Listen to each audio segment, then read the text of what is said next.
नमस्कार, दिव्य ज्योति चैनल में आपका हार्दिक स्वागत है। 15 जुलाई 2026 से 13 अगस्त 2026 तक देवगुरु बृहस्पति अस्त हो रहे हैं और उसका तुला राशि पर क्या प्रभाव पड़ेगा, आइए जानते हैं आचार्य कुसुमलता त्यागी जी से। नमस्कार मैम। नमस्कार। मेरे सभी प्यारे प्यारे दर्शकों को मेरा प्यार भरा नमस्कार। आज मैं तुला राशि वालों के लिए ये लेके आई हूँ वीडियो कि तुला देवगुरु बृहस्पति 15 जुलाई से 13 अगस्त तक अस्त की स्थिति में आ रहे हैं। तो तुला राशि वालों के लिए, उनके कार्य क्षेत्र के लिए, उनके धन के लिए, उनके परिवार के लिए, उनके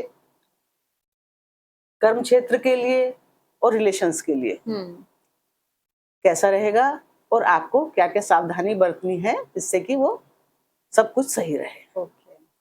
तो सबसे पहले मैं बताऊं कि यहाँ पर 7 नंबर लिखा हुआ है, 7 का अंक है। तो 7 अंक जो है वो शुक्र की देवता की राशि है, शुक्राचार्य जी की।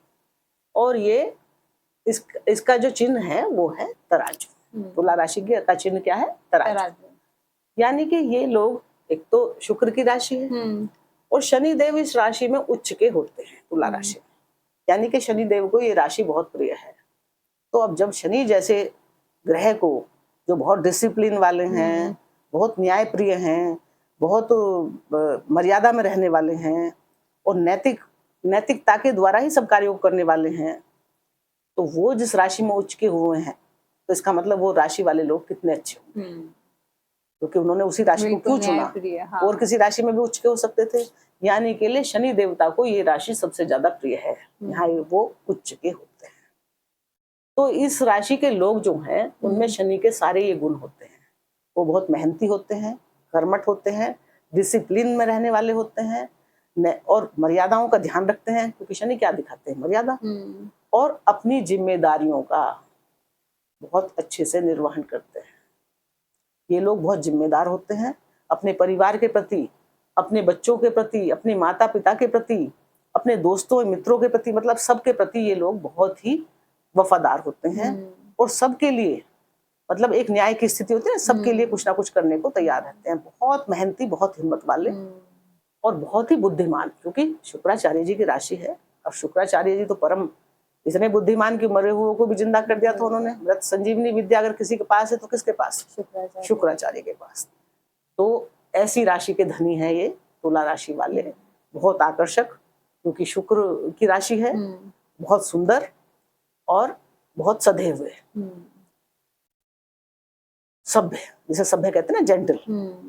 तो उस तरह के ये लोग न्याय को तोल के दोनों पलड़ों में, इनके लिए चाहे कोई अपना हो चाहे कोई पराया हो, कोई भेदभाव नहीं है। अगर न्याय वाली बात आती है, धर्म संगत, तो वो हमेशा न्याय का साथ देते हैं।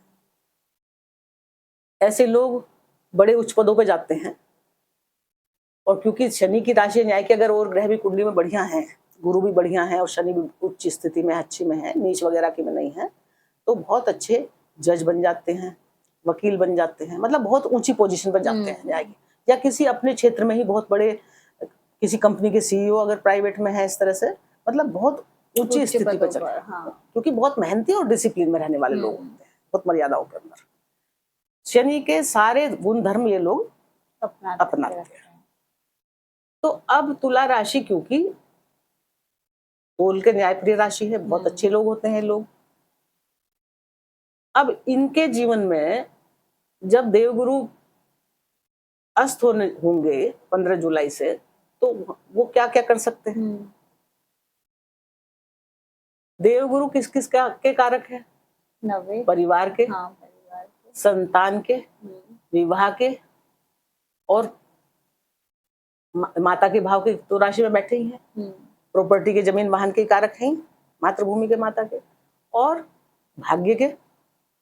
और क्योंकि इनकी एक राशि, इनके पास 2 राशि होती है, 9वीं और 12वीं, तो 12वीं राशि अंतिम मोक्ष की राशि है, तो ये खर्च के भाव के भी स्वामी बनते हैं, मोक्ष के भी स्वामी बनते हैं, विदेश यात्राओं के भी स्वामी ये बनते हैं। और तो बहुत सारी चीजों के तो ये कारक हैं, विवाह के ये कारक, संतान के ये कारक, धन के ये कारक, है ना, पढ़ाई के ये कारक, भाग्य के ये कारक, धर्म के ये कारक, विदेश यात्राओं के ये कारक, मोक्ष के ये कारक।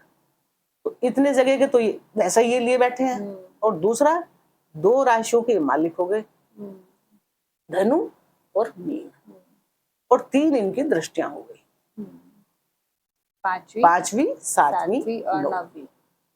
अब आप सोच लो कि कितने पावरफुल हैं देवगुरु बृहस्पति। तो देवगुरु बृहस्पति जिसकी कुंडली में उच्च के हो जाएं, अच्छे हो जाएं, केंद्र में हो जाएं, त्रिकोण में हो जाएं, अगर शुभ स्थिति में है तो कहते हैं कुंडली के 1000 दोष भी इनके अकेले ही ये समाप्त कर देते हैं, व्यक्ति को भाग्यशाली बनाते हैं, क्योंकि भाग्य के कारक है। अगर देवगुरु स्थिति की पोजीशन बढ़िया है ना, तो वो व्यक्ति भाग्यशाली होता है, भाग्य उसका साथ बहुत देता है। नवम भाव के कारक है, क्योंकि नवम भाव इनकी अपना ही काल पुरुष के उससे, तो जिसके नवम भाव में गुरु आ जाते हैं तो ये भी ज्यादा मायने नहीं रखता किस राशि पे है। अगर अच्छी राशि पे है, अपनी राशि पे है या उच्च की राशि, तब तो बहुत ही बढ़िया।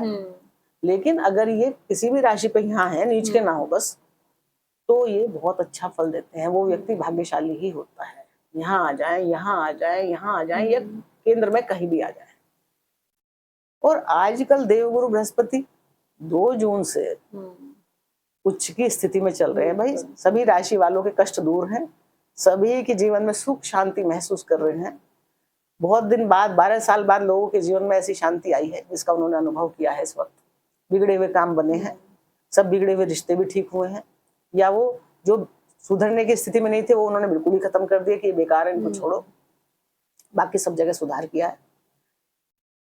अब वो हुए थे देवगुरु कर्क राशि में उच्च के 2 जून को, अपने ही नक्षत्र पुनर्वसु। तो पहले इन्होंने क्या किया, जो जिसका 12 साल में खराब हो गया था उसको पुनर्वसु मतलब दोबारा से बसाना, उन चीजों को दोबारा से इन्होंने बसा दिया। उसके बाद ये हो गए हैं 18 जून से परम उच्च के, और आ गए हैं पुष्य नक्षत्र में। पुष्य नक्षत्र इनका अति प्रिय नक्षत्र है। ये शनि का नक्षत्र है। शनि तो है इतने धार्मिक सन्यासी हैं और सब चीज जीवन में किसी को गलत शिक्षा देते ही नहीं है शनि। बस अंतर इतना है भाई, ये ज्ञान के कारक हैं, शनि भी ज्ञान ही देना चाहते हैं, लेकिन तरीके दोनों के अलग हैं।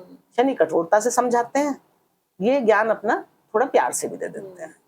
वो पूरे उनके पास इतना नहीं है कि भाई वो हर एक को पुचकार के बताएं, वो मतलब उनका तरीका दूसरा है। वो दंडाधिकारी हैं और उनको कठोर बनना पड़ता है उनको।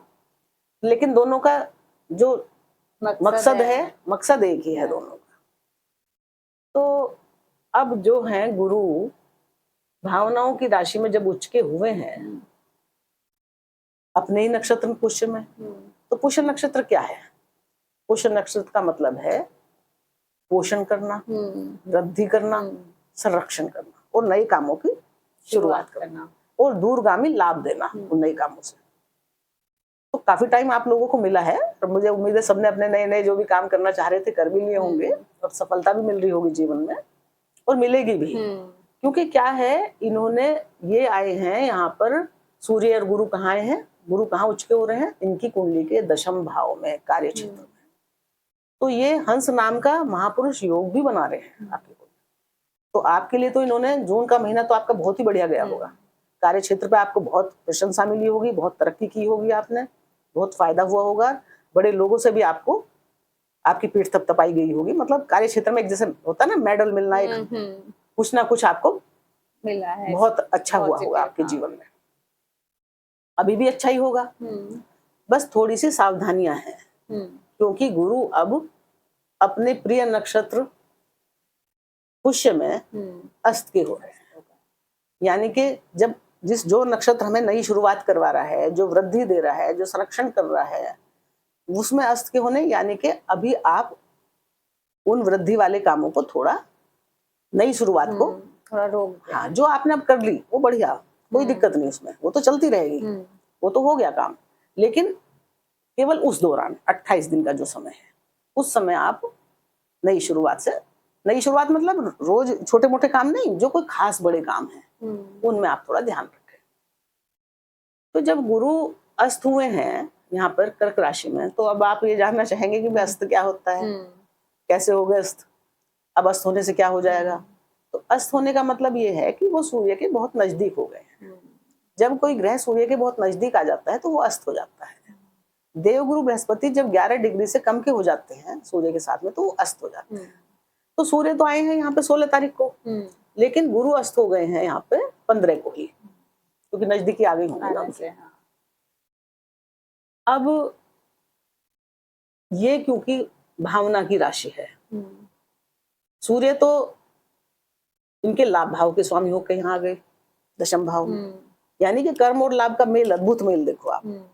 और गुरु पराक्रम और साहस लेके आ गए, और साथ में ये कंपटीशन और नई जॉब भी लेके आ गए। रोग शत्रुओं का तो है ये भाव, लेकिन कंपटीशन और नई जॉब भी देता है, क्योंकि अर्थ त्रिकोण है और ये भी अर्थ त्रिकोण है। तो भाई कितना बढ़िया योग बनाया आपके लिए। तो तुला राशि वालों का काफी समय से बहुत अच्छा समय चल रहा था, धन के हिसाब से भी और समाज में मान प्रतिष्ठा के हिसाब से इनकी प्रतिष्ठा खूब बढ़ी है, और बढ़नी भी चाहिए, ये लोग बहुत अच्छे होते हैं। तो अब जब गुरु यहाँ पे आके 2 डिपार्टमेंट लिए, उन्होंने पराक्रम लिया और ये छठा भाव लिया, और कर्म क्षेत्र में अब ये अस्त हो गए।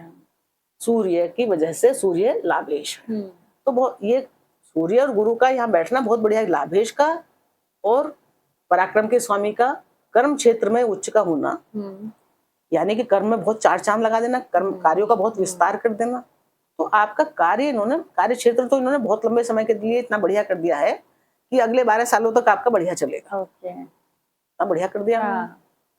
उसमें कोई दिक्कत नहीं है।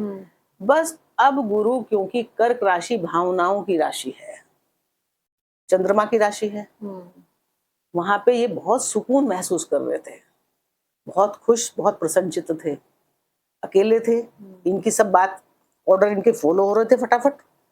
अब मान लिया मैं यहाँ का उत्तराखंड का मुख्यमंत्री हूँ और मेरे ऊपर किसी का दबाव नहीं है, तो मैं जो ऑर्डर दे रहा हूँ साथ साथ सब मिल रहा है ना, और मैं अच्छा करने के मूड में हूँ, तो सब कुछ बढ़िया बढ़िया हो रहा था।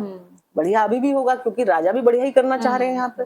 लेकिन क्या है, अब ये राजा पास में बैठ गए हैं, तो राजा के दबाव में है, राजा छा गए हैं इनके ऊपर।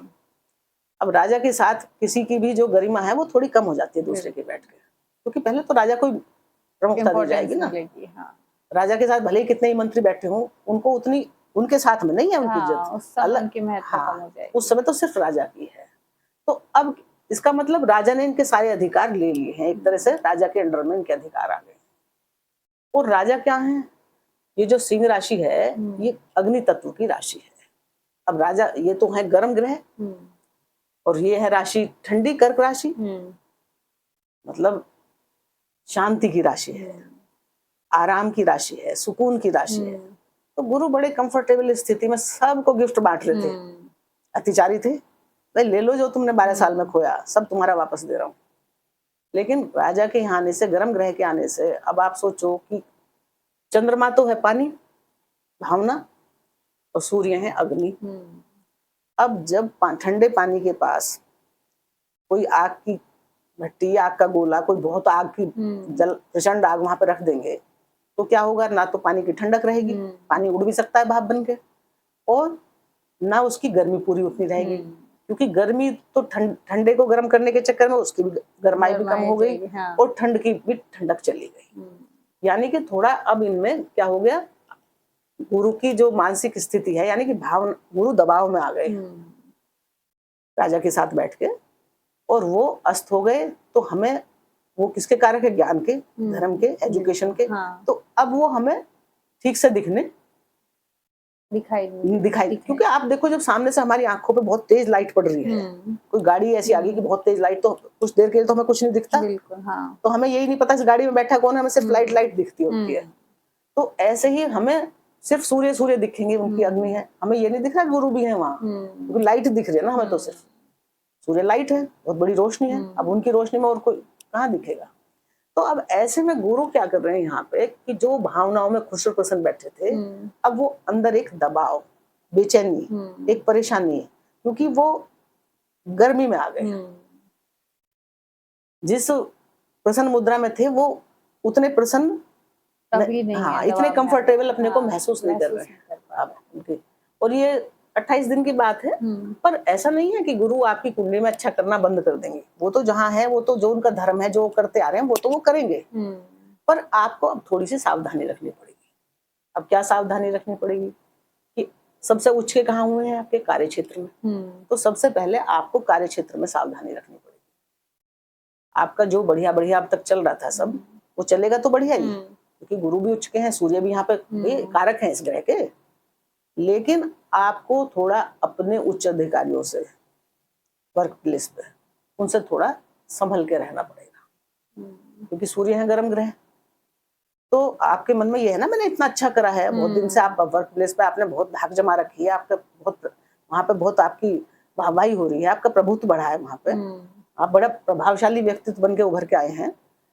अब लेकिन थोड़ा सा आपको ऐसा लगेगा कि कार्य क्षेत्र पे कि मैं कुछ दबाव से मैं हूँ, मैं जिस तरह से पहले काम कर रहा था उस तरह से मैं नहीं कर पा रहा हूँ। दबाव कोई भी हो सकता है, बड़े अधिकारियों का हो सकता है, कुछ हो सकता है। तो लेकिन कोई दबाव, कोई अंदर की घुटन सी, अपने को कार्य जैसे पहले आप स्पीड फटाफट करे थे, उसमें आपको लगेगा कि मैं थोड़ी कमी हो, हाँ थोड़ी कमी हो रही है। लेकिन धैर्य और समझदारी के साथ आप इस टाइम को निकाल लें। ये थोड़े समय की बात है, जब आप थोड़े घुटन और दबाव महसूस करेंगे, लेकिन आप समझ लें कि थोड़े ही समय के लिए है। गुरु भी बढ़िया करने आए, सूर्य भी, तरक्की तो आपकी पूरी होगी, तरक्की में कोई कमी नहीं है। बस बड़े जो आपसे बड़े हैं ना, उच्च अधिकारी, उनसे ईगो, मतलब अपना थोड़ा ईगो ना दिखाएं, फ्लेक्सिबल रहे थोड़ा, तो आपका कर्म क्षेत्र सही रहेगा। उच्च अधिकारियों से संबंध अच्छे बना के रखें। अब इनकी जो दृष्टि है देवगुरु की, 3 दृष्टियां होती हैं, एक 5वीं, एक 7वीं और एक 9वीं। तो 5वीं दृष्टि तो इनकी बुद्धि की दृष्टि होती है, 7वीं दृष्टि इनकी परिवार की दृष्टि होती है, संतुलन की दृष्टि होती है, और 9वीं दृष्टि ज्ञान और भाग्य की दृष्टि होती है। तो जब गुरु यहाँ से 5वीं दृष्टि की कहाँ जाएगी? 2, 3, 4, 5 कहाँ जा रही है? परिवार पे, परिवार।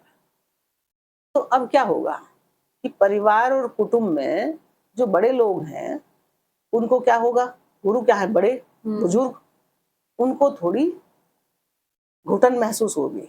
उन्हें क्या लगेगा कि बच्चे, छोटे जो लोग हैं बच्चे, वो हमारी ठीक से सुन नहीं रहे हैं, हम दबाव में, हमारी बात कोई समझ नहीं रहा है, मतलब वो अनकंफर्टेबल महसूस करेंगे।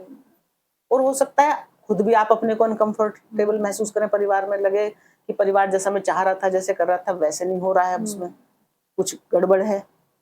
मैं इतनी मेहनत कर रहा हूँ परिवार के साथ, लेकिन परिवार के लोग मुझे ठीक से समझ नहीं रहे हैं।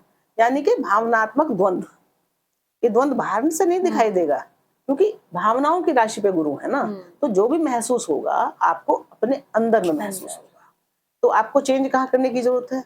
अंदर। यानी कि आपको आध्यात्म का, मेडिटेशन का सहारा लेके, या अंतर्मन को, अंतर्मुखी होके आपको ध्यान देना पड़ेगा, सोचना पड़ेगा रुक के, ठहर के, कि मैं क्या कर रहा हूँ, क्या करना चाहिए। और सोचने के लिए आप मजबूर हो जाएंगे। जब द्वंद्व चलेगा तो आदमी सोचेगा ही ना। तो अब परिवार में आप धन पे ध्यान देंगे कि धन कहाँ फिजूल खर्च हो रहा था, जा रहा था, तो आप उसको भी चेक करेंगे। और परिवार में उस परिवार के लोगों का भी आप ध्यान रखेंगे। वाणी, क्योंकि ये वाणी का घर है ना, मुख का घर है, वाणी का घर है। तो आप अपनी वाणी पे संयम रखें, धैर्य रखें। अब गुरु आपको इस पीरियड में यही कह रहे हैं कि आपको कोई भी चीज ठीक से, मतलब विजुअल नहीं, मतलब जैसे पहले क्लियर आपको सब रास्ते, सारी चीजें दिख रही थी ना, कि मुझे इतना इन्वेस्टमेंट करना है, बहुत बढ़िया हो रहा है, मुझे अपने परिवार में अपनी दादी के लिए करना है, बाबा के लिए करना है, पिता के लिए करना है। तो अब वो आपको समझ में नहीं आ रहा कि कैसे क्या करना है। परिवार की तरफ से या आपकी तरफ से कुछ ऐसा माहौल रहेगा, थोड़ा उठा-पटक वाला, कंफ्यूजन वाला। तो आपको क्या करना है? सोच समझ के सेविंग करनी है इस समय। इन्वेस्टमेंट जहां भी कर रहे हैं, अब आपको थोड़ा धैर्य से काम लेना है, जल्दबाजी में नहीं कर देनी है कि बस मुझे तो यहाँ फायदा पहले हुआ था तो अब भी हो जाएगा, तो मैं फटाक से इन्वेस्ट कर दूं। थोड़ा समझो, रुको, सोचो, और जो भी इससे संबंधित कागज हैं जिनकी आपको जांच पड़ताल करनी चाहिए, उन सबको देखो और तब इन्वेस्टमेंट करो। क्योंकि गुरु क्या करवा रहे थे? इन्वेस्टमेंट करवा रहे थे, और आपको पूरा ज्ञान भी दे रहे थे, कहाँ करना, कैसे करना, बढ़िया जगह करवा रहे। अब गुरु है अस्त, यानी कि आपको ठीक से समझ में आ नहीं रहा है। तो जब ठीक से कोई बात समझ में नहीं आ रही है, तो थोड़ा ठहर जाने में ही फायदा रहता है। अब गुरु जो है उनकी सातवीं दृष्टि। ये हाँ। सातवीं दृष्टि तो यहाँ जाएगी, लेकिन इनकी एक राशि कहाँ कहाँ है? छोटे भाई बहनों के पराक्रम के भाव में। अच्छा। तो इनके पास 2 डिपार्टमेंट में है ना, हाँ, गुरु 9वां यहाँ और 12वां। तीसरा हाँ, और तीसरा और छठा, छठा। यानी कि छोटे भाई बहनों का भाव और रोग शत्रु और कंपटीशन का भाव और अपनी सेहत का, स्वास्थ्य का जो यहाँ पे आप स्वास्थ्य के लिए करते हैं, उनको लेके गुरु यहाँ बैठे हैं। तो छोटे बहन भाइयों, ये पराक्रम का भाव है। तो साहस का डिपार्टमेंट लेके यहाँ बैठे थे गुरु, राजा और गुरु दोनों बैठे हैं, तो आपका साहस तो बड़ा चढ़ा रहेगा। थोड़ी बहुत कमी हो सकती है गुरुअस्त में, लेकिन ऐसा नहीं है कि साहस में कमी रहेगी। छोटे भाई बहनों से भी ठीक रहेगा, लेकिन कभी कभी ऐसा लग सकता है आपको कि छोटा भाई या बहन मेरी बात ठीक से नहीं सुन रहे हैं या नहीं समझ रहे हैं, और आपको थोड़ा सा मतलब मन में अंदर मनमुटाव हाँ, टाइप। मतलब अंदर अंदर ही रहेगा। ये जो पोजीशन है, ये बाहरी लड़ाई की नहीं है अच्छा। कि आप लड़ना शुरू कर दोगे और बाहर आ जाओगे शीत और युद्ध टाइप। हाँ, अंदर ही ये अंदर हाँ, द्वंद। ये एक अंदर अपने हाँ। आपके अंतर द्वंद चलेगा कि भाई अरे इसको ऐसा करना चाहिए था, इसने ऐसा नहीं कहा, मैंने इसको ऐसा बोला था, इसने ये जवाब दे दिया, इसने सोचा नहीं, मैंने तो इसके लिए क्या क्या किया, इसने ऐसे कर दिया। ऐसा आपको फील हो सकता है क्योंकि भावनाओं की राशि में है ना, यानी कि भावनाओं में द्वंद चलेगा। आपको आपकी भावनाओं को ठेस पहुंचेगी या आपके किसी गलत बोलचाल की वजह से, क्योंकि सूर्य भी है ना साथ में, तो गलत बोलचाल की वजह से छोटे भाई बहन आहत हो सकते हैं, वो दबाव महसूस करते हैं, या आपने उन पर ज्यादा ही कंट्रोल रख दिया हो कि मैं ऐसे नहीं करना है, ऐसे नहीं करना है, तो वो दबाव में ना जाए।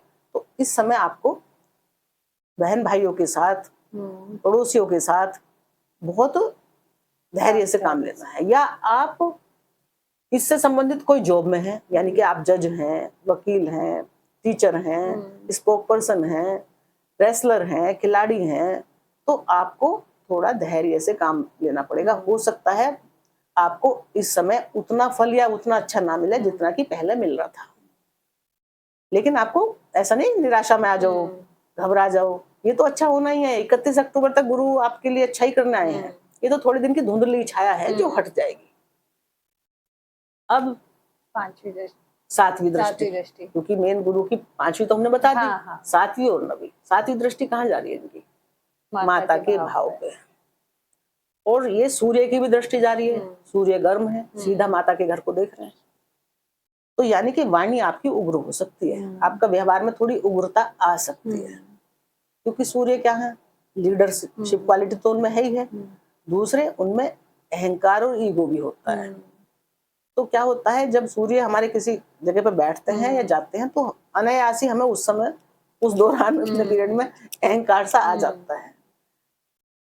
तो आप ये सब कुछ बढ़िया कर रहे हैं तो थोड़ा सा एक मन में तो रहता ही कि भाई मेरे बराबर तो ज्ञान किसी में है ही नहीं, मैं इतना अच्छा कर लिया, मैं इतना समझदार हूँ, मैं बढ़िया हूँ, वो तो होता ही है ना थोड़ा।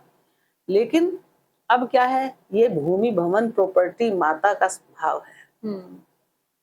इस दौरान आप जो भी इन्वेस्टमेंट आपने कर रखा है वो बढ़िया कर लिया, अभी तक करेंगे बढ़िया ही हो रहा है, वो उसमें कोई दिक्कत नहीं है। लेकिन जब ये अस्त होंगे तो मान लिया आप कुछ नया निर्माण करवाने जा रहे हो, पुरानी जो चल रही है वो ठीक है, पर अगर कोई नया घर लेने जा रहे हो, नया वाहन लेने जा रहे हो, नई प्रॉपर्टी खरीदने जा रहे हो, इस दौरान मैं आपको सलाह दूंगी कि जब तक गुरु अस्त है तो थोड़ा ठहर जाए।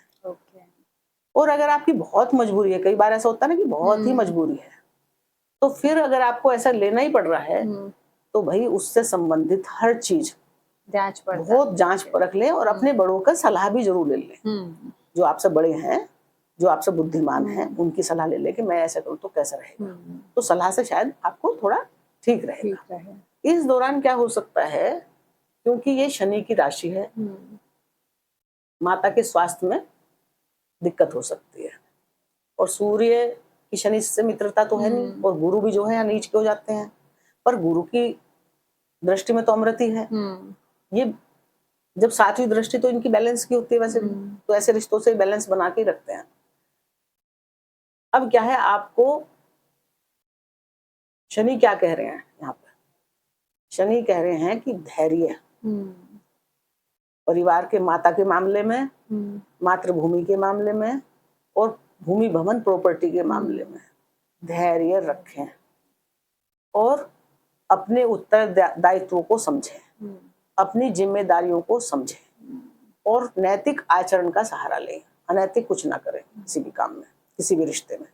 तो आपको क्या करना है कि हो सकता है माता किसी बात से, क्योंकि माता की राशि में तो गुरु अस्थि हुए हैं, माता का स्वास्थ्य खराब हो सकता है, माता की तबीयत खराब हो सकती है, या आपकी किसी भी छोटी सी बात से आपने किसी मतलब आपने तो नॉर्मल वे में कह दी पर वो सामने वाले को चुभ गई, हाँ। गलत लग गई कि अच्छा इसने ऐसे बोल दिया, वो उनको उनके हृदय को, क्योंकि हृदय का प्रभाव है, तो ये ध्यान रखना है कि उनको पीड़ा ना पहुंचे आपके किसी काम से या आपके किसी व्यवहार से या आपकी किसी बात से। तो उनके स्वास्थ्य का ध्यान रखना है आपको, कहीं भी अभी नया इन्वेस्टमेंट नहीं करना है। अब पंचम भाव के भी संतान के भी कारक होते हैं गुरु, तो जब गुरु अस्त हैं तो संतान से हो सकता है कि संतान उतना अच्छा ना कर पाए इस वक्त जितना कि आपको उनसे उम्मीद थी। तो आपको घबराने की जरूरत नहीं, या आप एजुकेशन की, क्योंकि एजुकेशन का भाव है ना, संतान का भाव है, तो आपको अपनी एजुकेशन में ज्यादा मेहनत करनी पड़ेगी इस वक्त। संतान को भी ज्यादा मेहनत करनी पड़ेगी अच्छे फल प्राप्त करने के लिए। फल तो मिलेगा, लेकिन अब जिस तरह से पहले जल्दी से मिल रहा था ना, बढ़िया बढ़िया, थोड़ा सा करने में भी थोड़ा सा पढ़ा और फर्स्ट डिवीजन बन गई एग्जाम में, अब आपको मेहनत भरपूर करनी पड़ेगी, आपको या आपके बच्चों को। ये भी हो सकता है कि बच्चों से आपको मानसिक कोई कष्ट पहुंच जाए, उन्होंने कुछ ऐसा व्यवहार किया, आप सोचने पर मजबूर हो जाए कि अरे ऐसा कर दिया, या आपकी वजह से बच्चों को कोई कष्ट हो जाए। तो आपको इस बात का पूरा ध्यान रखना है कि आपके और बच्चों के रिश्ते में कोई दूरी ना आने पाए। दूसरे, नए रिलेशन आपको यहाँ नहीं बनाने हैं, जो पुराने रिलेशन है उसमें आपको ध्यान रखना है, रिलेशन का भी है ना भाव। कोई नया क्रिएटिव वर्क कर रहे हैं आप, तो जो पुराने चल रहे हैं उसमें कोई दिक्कत नहीं है, लेकिन कोई नया इस समय स्टार्ट अभी ना करें। कुछ भी नया अच्छा शुभ काम जो है थोड़ा रुक के करें 28 दिन बाद। तो ये हो गया आपका विद्या, बुद्धि और संतान से संबंधित भाव। अब शनि की जो दूसरा डिपार्टमेंट इन्होंने लिया है गुरुदेव ने, इनकी जो दूसरी राशि है वो छठे भाव की है, यानी कि 2 भाव पराक्रम और रोग शत्रुओं के भाव को लेके यहाँ बैठे हैं। और नवी दृष्टि भी यहीं आएगी। हाँ, 7वीं यहाँ है और यहाँ इनकी नवी दृष्टि भी आएगी। अपने ही घर को ये नवी दृष्टि से देख भी रहे हैं। अब ये राशि मैंने बताया, ये काल पुरुष की अंतिम राशि है, यात्रा की राशि है, खर्चों की राशि है, आध्यात्म की राशि है, गहराई से नीचे चिंतन मनन करने की राशि है, अंदर तक जाके अपने अंतर्मन में अंदर झांकने की राशि है, अपने सब भी जैसे चिंतन करते हैं ना कि मैंने क्या किया, अच्छा किया, गलत क्या हो गया मुझसे, मुझे क्या करना चाहिए था, या आगे मुझे क्या करना चाहिए, इन सब की ये राशि है। और यहाँ शनि बैठे न्याय के देवता।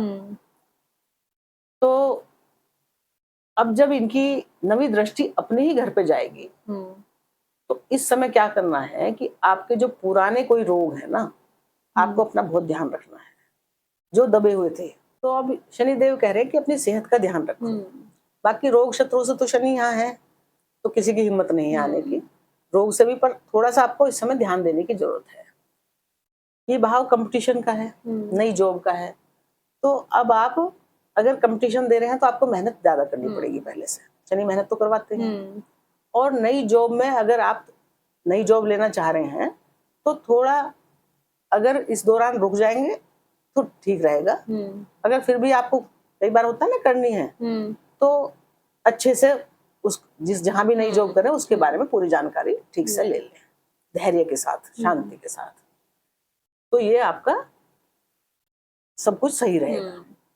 विवाह के तो इस समय विवाह के कारक है, तो गुरुदेव कह रहे हैं कि अस्त में विवाह नहीं करने हैं।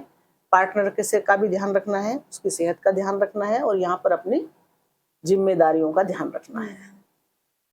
मनमुटाव नहीं करना है क्योंकि अंतर्द्वंद की स्थिति है। भाग्य के कारक है ये, तो भाग्य साथ तो आपका देगा। भाग्य कहीं गुरु चले नहीं गए हैं वहां, पर थोड़ा आपको ऐसा फील होगा कि इस समय आपको भाग्य साथ मुझे कम साथ दे रहा है। जैसे कि आपके जो लाभ आने थे, आपको उम्मीद थी कि बहुत सारे लाभ आएंगे, तो हो सकता है इस समय पे आपके लाभ थोड़े रुक जाए कुछ समय के लिए, तो आपको घबराने की जरूरत नहीं है। अगर कुछ आपका लाभ, बेनिफिट, धन कहीं रुक गया है कुछ समय के लिए, तो ऐसा नहीं है कि वो रुक जाएगा, वो आएगा, पर थोड़ा देर हो देर सकती है अगस्त होने की वजह से, तो उसमें भी चिंता करने की आपको जरूरत नहीं है। यात्राएं आप सावधानी से करें। शनि की दृष्टि है यात्राओं के भाव पर, तो यात्राएं तो होंगी। धार्मिक यात्राएं भी हो सकती हैं और अपने कार्यकाल से संबंधित यात्राएं हो सकती हैं। तो जब आप यात्राएं करें तो अपने उस दौरान तो अपने सब डॉक्यूमेंट वगैरह ठीक से देख लें कि भाई मैं किस सिलसिले में यात्रा कर रहा हूँ, वो मेरा सब काम ठीक है कि नहीं। थोड़ा धैर्य से और मेहनत से उस जगह भी कई बार आपको रीचेकिंग करनी पड़ेगी हर चीज, तो आप वो कर लेंगे तो यात्राएं भी सही रहेंगी। धार्मिक यात्राएं भी आपकी हो सकती हैं, यात्राएं अच्छी रहेंगी आपकी। और 28 दिन बाद तो कोई आपको चिंता करने की जरूरत नहीं है। तो इस तरह आपके परिवार का, पराक्रम का, कर्म का, जो ये प्रॉपर्टी का, संतान का, रोग शत्रुओं का, पति पत्नी का दाम्पत्य जीवन का, कर्म क्षेत्र का, भाग्य का, ये सब इन पे जो असर पड़ेगा मैंने आपको बताया है। बस आपको थोड़ी सी सावधानी रखनी है कि ईगो को ना आने दे इस समय, क्योंकि तुला राशि वाले न्यायप्रिय होते हैं। उनको अपने मन से ही वो जानते हैं कि मैं सबके लिए अच्छा कर रहा हूँ। अब कोई उनको कुछ बोल दे जरा सी तो उनको गुस्सा भी जल्दी आ जाता है फिर कि भाई मैं तो करते करते मर लिया और ये अभी तक खुश नहीं हो रहे। तो इस समय आपको थोड़ा धैर्य से काम लेना है, क्रोध को अपने ऊपर हावी नहीं होने देना है और अपनी जिम्मेदारियों का ठीक से ध्यान करना है। तो इन्हीं मेरी भी आपके साथ शुभकामनाएं हैं कि आपके जीवन में मंगल ही मंगल हो और सब कुछ पहले की तरह फिर से बढ़िया चलेगा और बढ़िया चल रहा है और आगे भी बढ़िया चलेगा। इन्हीं शुभकामनाओं के साथ आपको मेरा नमस्कार।